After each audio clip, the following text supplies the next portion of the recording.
से अपनी क्रिकेट पे फोकस हैं, मतलब यानी अपनी चीज़ों पे बड़ी जल्दी काम कर रहे हैं। जो भी नया लड़का आ रहा है वो टाइम दे रहा है अपनी क्रिकेट पे, सीख रहा है, बहुत जल्दी सीख रहा है। तो मुझे लगता है कि इंडियन क्रिकेट जो है वो बहुत अरसे तक चलने वाली है, क्योंकि उनके जो और प्लेयर्स भी हैं वो भी बड़े जबरदस्त। हम 2 रोज से बात करें, वो जो 3 नहीं, क्यों लग रहा है कि ये इस वक्त जो इंग्लैंड की बैटिंग स्ट्रगल भी कर रही है और बॉलिंग भी स्ट्रगल कर रही है, मुझे ऐसा लग रहा है कि कहीं इंडिया ये सीरीज ना जीत जाए। इंडिया सीरीज जी हाँ, दोनों के लिए ओपन है। 5 मैच की सीरीज है ये। 5 मैचेस की सीरीज तो है, लेकिन इंडिया की जो बैटिंग और या बॉलिंग जो परफॉर्म कर रही है ना, और आपने इस सीरीज से पहले ये भी कहा था कि पता चल जाएगा कोहली और शर्मा के बगैर कैसे खेलते हैं। आपने कहा, आप अभी तक कायम है? मैं बिल्कुल कायम हूं। देखो कैसा खेल, मैं यही तो कह रहा हूं। मैंने नहीं, इस पे तो हम डिस्कस कर भी चुके हैं। मैंने ये बोला था कि आइडिया हो जाएगा, ये पता चलेगा कि इन दोनों के बगैर क्या है। अच्छा, मतलब आपने अच्छाई में कहा था। India versus England 3rd test match day 1।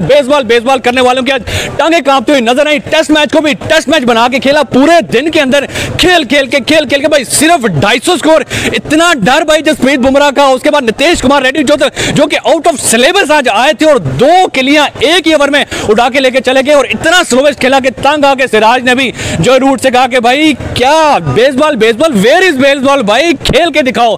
अब आइडिया हो गया ना कि तंज कर रहे थे आप। तंज करें ना करें, एक चीज आइडिया होता ना कि यार जब आपके 2 सीनियर इतने बड़े प्लेयर एकदम से हटते हैं तो फिर आपकी टीम बोझ कैसा लेती है। इंडिया में पहली मर्तबा हुआ ऐसा? क्या मतलब पहली मर्तबा हुआ इंडिया में? नहीं, टेस्ट क्रिकेट गावस्कर साहब थे, उनके बाद तेंदुलकर साहब थे, उनके बाद कोहली आए, ये तो शर्मा आए, गंगुली आए, और जब धोनी कप्तान बने थे वाइट बॉल के, उन्होंने सबको निकाल दिया था। सहवाग को निकाल दिया था उन्होंने, युवराज को निकाल दिया था। तो इंडिया में होता ही ऐसा। देखिए ये ट्रांजिशन फेज होता है। देखिए ये जो आप बात कर रहे हो ना, ये ज्यादातर आप व्हाइट बॉल क्रिकेट की बात, ज्यादातर व्हाइट बॉल की नहीं, मैंने टेस्ट मैच की बात। देखिए टेस्ट ट्रांसफॉर्मेशन बड़ा अच्छा होता है इंडिया में। अच्छा, टेस्ट क्रिकेट पे जरा मुश्किल होता है, और स्पेशली उस सीरीज के अंदर जो आप अवे खेलते हैं। ये तो चले, अगर आप अपनी होम कंडीशन में खेल रहे होते तो वो तो समझ आती है, कोहली नहीं है, शर्मा नहीं है, तो शायद सर्वाइव कर जाए इनके लड़के। लेकिन ये अवे था, और उसके बाद अवे जाके जिसने बैटिंग में परफॉर्म किया है वो उन्होंने बताया कि नहीं, हमारे पास टैलेंट बहुत है, हमारे पास लड़के बड़े जबरदस्त हैं। अगर रोहित शर्मा और विराट कोहली टीम में नहीं भी हैं, उसके बावजूद भी हम 600 रन कर सकते हैं, हमें कोई प्रॉब्लम नहीं है। रिकॉर्ड इतना अच्छा नहीं है इससे, हाँ, कोहली का रिकॉर्ड अच्छा नहीं है, और शर्मा बहुत कम टेस्ट मैच खेले इंग्लैंड में। देखिए कोहली को तो आप इंग्लैंड का कहते हैं ना, इंग्लैंड का अच्छा, इंग्लैंड में अच्छा नहीं है वैसे तो ओवरऑल तो, हाँ वैसे तो ओवरऑल बहुत बड़ा प्लेयर है ना। लेकिन इनके 2 ना होने से जो इंडियन टीम परफॉर्म कर रही है, इससे एक क्लियर नजर आता है। इसमें कप्तान कोच का क्रेडिट तो बनता है। इससे एक चीज क्लियर नजर आती है कि इनका जो सिस्टम है वो बड़ा जबरदस्त है। ठीक है, लड़के जो है प्रॉपर तरीके जी देखे तो पहले तो 450 बनाते थे, लेकिन बहुत अंडर प्रेशर आ गए। मुझे लगता है पिछले मैच का साइड इफेक्ट उन पर बहुत ही प्रेशर में चले गए, बहुत ही अंडर प्रेशर खेल रहा है इस वक्त इंग्लैंड। बेसबॉल करने वाले आज इतने खौफ ज्यादा थे कि इंडियन बॉलर को देख के उनकी कांपे टांग रही थी, और इतने खौफ ज्यादा थे। पूरे दिन में 250 स्कोर किया और समझ नहीं आ रही थी कि ये टेस्ट मैच खेल रहे हैं, टेस्ट का भी टेस्ट खेल रहे हैं। इस तरह का टेस्ट मैच भी नहीं होता यार। चौके छक्के तो दूर की बात, सिंगल लेना मुश्किल हो गया था। मतलब डर का माहौल था आज। देख के ऐसा लग रहा था कि बस ये डिब्बे करने आए हैं, स्कोर करने नहीं आए। सिर्फ ऐसा बोरियत वाला मैच मैंने कभी नहीं देखा। और स्टेटमेंट्स देने वाले इस दफा खुद जो है वो डिफेंसिव मोड में चले गए। जिस तरह हैरी ब्रूक कहता है मैं चेज करूंगा, क्या कमाल बॉल किया जसप्रीत बुमराह ने। वो बहुत अच्छा बॉल किया, 16 रन की इनिंग खेली, कोई खासी अच्छी इनिंग्स नहीं थी। मतलब नंबर 1 बॉलर ने नंबर 1 बैट्समैन को उठा के नंबर 1 बैट्समैन को, जो आप रैंकिंग में पहले नंबर पे आ गए, लेकिन नंबर 1 जैसी परफॉर्मेंस आज नहीं दे सके। नीतीश कुमार रेड्डी वो उनके मैं कहूँगा हाफ बॉलर हैं, पूरे बॉलर भी नहीं है। उन्होंने आज ऐसे धचके दिए हैं इंग्लैंड को, वो सोच ही नहीं सकते। एक ओवर में 2 विकेट उड़ा के लेंगे। नीतीश कुमार रेड्डी अच्छे छाए हुए थे। उसके बाद बुमराह ने तो उनको लाइन ही नहीं दी खेलने की, ना कोई ऐसी बॉल ही नहीं की गलत बॉल, जिस तरह हम कहेंगे बाउंड्री लेने की। रूट मुसलसल बहुत अच्छा बैट्समैन है रूट हम कहेंगे, लेकिन वो भी मजबूर था, इसको कैसे मैं खेलूं। स्टॉप।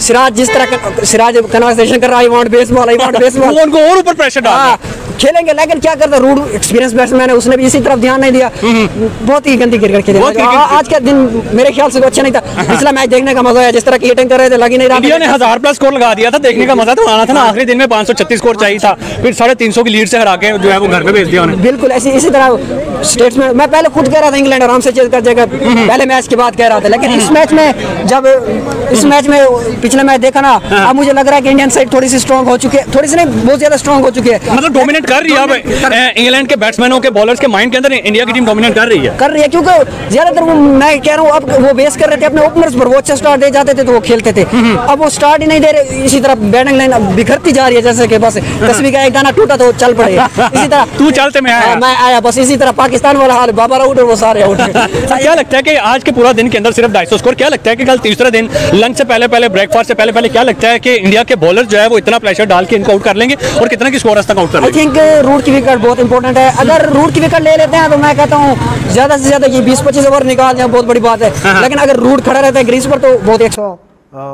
367 रन बनाए थे मोल्डर ने और उसके बाद डिक्लेयर कर दिया था। तो क्रिस गेल की आवाज़ सुनी हमने और क्रिस गेल की स्टोरी भी छपी है, वही कह रहा है कि आपने जो बात की, मतलब ये किस्सा अब खत्म हो जाना चाहिए ना, उसकी मर्जी उसने डिक्लेयर कर दिया है, खत्म हो जाना चाहिए। नहीं देखिए, खत्म तो हो जाएगा, जाहिर सी बात, आज नहीं तो एक हफ्ते बाद खत्म हो जाएगा। लेकिन मसला ये है कि मैंने कल जिस तरह बात बोली थी कि इसको ये चीज़ अब तंग करेगी, ये तंग करते रहेगी, क्योंकि दुनिया के बड़े बड़े प्लेयर आपने ये अभी क्रिस गेल का ये क्लिप चलाया, 333 ठीक है। मैंने एक वीडियो देखी है जिसमें स्टुअर्ट ब्रॉड और जॉस बटलर आपस में बात कर रहे हैं एक पॉडकास्ट में बैठ के, उसमें इन दोनों ने बात की कि मुझे हैरानगी है, बड़ी हैरानगी की बात है, रिकॉर्ड होता है, ठीक है, रिस्पेक्ट अपनी जगह। लेकिन मैं लारा की बात सुनना चाहता हूँ, मैं लारा को ढूंढ रहा हूँ, वो विमिल्टन तो देख रहे हैं, टेस्ट देखिए लारा टेनिस होती है। देखिए मैं आपको बताऊं, लारा क्या बातें करेगा, दो ही बातें करेगा कि थैंक यू, उसने मेरी रिस्पेक्ट की और मेरे रिकॉर्ड नहीं तोड़ा। मुझे नहीं लगता दूसरी बात वो क्या बोलेगा कि नहीं तोड़ देना चाहिए था, बस इसके अलावा और क्या बोलेगा? नहीं फिर भी कुछ तो बोलना चाहिए, उसके अलावा क्या बोल सकते? आप लारा की जगह होते तो क्या करते, क्या कहते आप?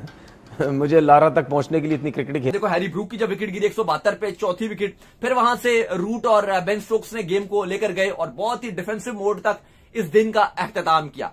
अभी तक अगर आप ये बोलो दिन किसके नाम रहा, विकेट चूंकि उतना मुश्किल भी नजर नहीं आ रहा, हाँ बहुत ज्यादा फ्लैट भी नजर नहीं आ रहा, लेकिन इंग्लैंड डिफेंसिव चूंकि खेला है, लेकिन आज का दिन इंग्लैंड के हाथ ज्यादा दिन रहा। लेकिन बात वही है कि अगर कल भारत ने आते साथ ही 2 खिलाड़ी बैक टू बैक ये दोनों भेज दिए तो मैच एकदम से फिर जाएगा। यही अगर 300 से पहले 6 खिलाड़ी आउट हो गए और 3.5 पर पूरी टीम बुक हो गई तो फिर वही बात है कि मैच दोबारा से भारत की गिरफ्त में चला जाएगा, क्योंकि सबको पता है कि जो इंडिया बैटिंग कर रहा है इस पूरी सीरीज में, स्पेशली शुभमन गिल की आप बात करें, आउट क्लास वो बैटिंग कर रहे हैं, रिकॉर्ड्स पे रिकॉर्ड्स वो तोड़ रहे हैं, पिछला टेस्ट मैच वो जैसे खेल रहे हैं, तो नजरें तो हैं कि शुभमन गिल फ्रंट से लीड कर रहे हैं अपने बल्ले के साथ, तो वो भी चीज है। लेकिन अभी टेस्ट मैच इंग्लैंड क्योंकि बहुत स्लो खेला है, अगर अच्छा खेलते 4 आउट होते 325 तक बोर्ड पे लगा देते तो आप कहते हैं कि फुल इंग्लैंड के नाम रहा है। लेकिन अभी भी मैं समझता हूं कि 60% इंग्लैंड के पास ये गेम रही है, क्योंकि उन्होंने जो भारत के 3 फ्रंट लाइन पेसर थे तीनों फॉर्म में आ चुके थे। बुमराह एक मैच आराम के बाद आ रहे थे, आकाशदीप। भारत और इंग्लैंड के बीच जारी 5 मैचों की टेस्ट सीरीज का तीसरा मुकाबला लॉर्ड्स में इतिहास मैदान पर खेला जा रहा है। इंग्लैंड ने टॉस जीतकर पहले बल्लेबाजी का फैसला किया और दिन का खेल समाप्त होने तक 4 विकेट पर 251 रन बना लिया। स्टंप तक जो रूट 191 गेंदों पर 99 रन और कप्तान बेन स्टोक्स 102 में 39 रन बनाकर क्रीज पर मौजूद है। भारत के लिए नीतीश कुमार रेड्डी ने 2 विकेट ले चुका है, जबकि जसप्रीत बुमराह और रविंद्र जडेजा को एक सफलता अपने नाम की है। इस मुकाबले में दोनों टीमें अलग अलग एक बदलाव के साथ उतरी हैं। इंग्लैंड ने जोश टंग की जगह जोफ्रा आर्चर और भारत ने प्रसिद्ध कृष्णा की जगह जसप्रीत बुमराह को शामिल किया। पहले पारी में इंग्लैंड की शुरुआत झटकों के साथ हुई। तेज गेंदबाज ऑलराउंडर नीतीश कुमार रेड्डी ने सलामी बल्लेबाजों को पवेलियन की राह दिखाई। उन्होंने अपने पहले ही ओवर में 2 विकेट लिए। पहले नीतीश कुमार रेड्डी ने बेन स्टोक्स को पंत के हाथों कैच कराया, इसके बाद फ्रैग काउजली को विकेट के पीछे पंत ने कैच आउट कराया।